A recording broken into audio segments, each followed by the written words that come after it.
तोहरे बहनिया से प्यार हो गइल भौजी, तोहरे बहनिया से प्यार हो गइल। प्यार हो गइल, प्यार हो गइल, प्यार हो गइल, प्यार हो गइल भौजी, तोहरे बहनिया से प्यार हो गइल भौजी, तोहरे बहनिया से प्यार हो गइल।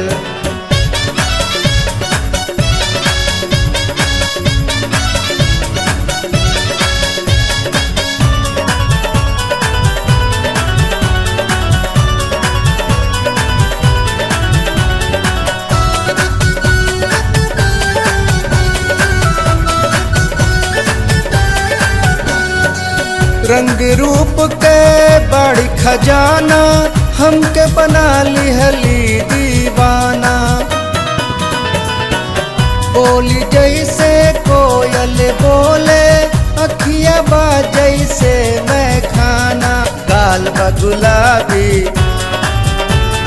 चाल बा शराबी, गाल बा गुलाबी, चाल बा शराबी। देखे बदना न बेकरार हो गए, प्यार हो गए, प्यार हो गए भौजी, तोहरे बहनिया से प्यार हो गए भौजी, तोहरे बहनिया से प्यार हो गए।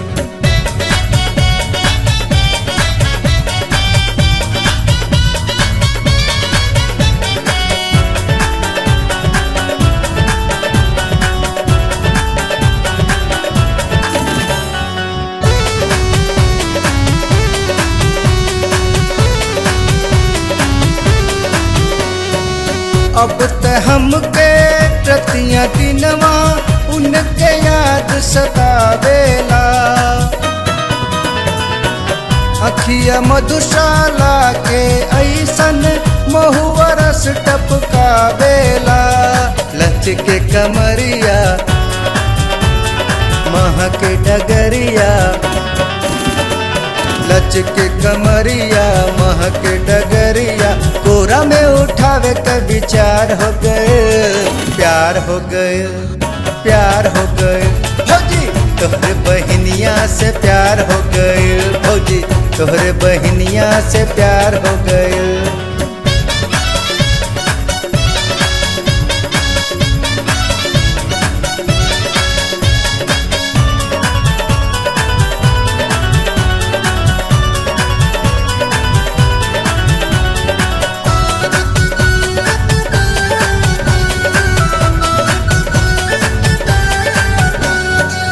हिरनी जैसन अखिया जैसे पल पल मन भर मावेला।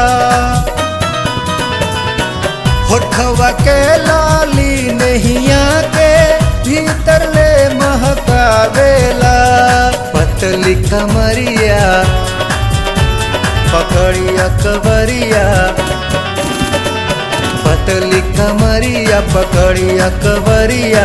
तुहरे बिना जियल दुश्वार हो गए, प्यार हो गए, प्यार हो गए भौजी, तोहरे बहनिया से प्यार हो गए भौजी, तोहरे बहनिया से प्यार हो गए।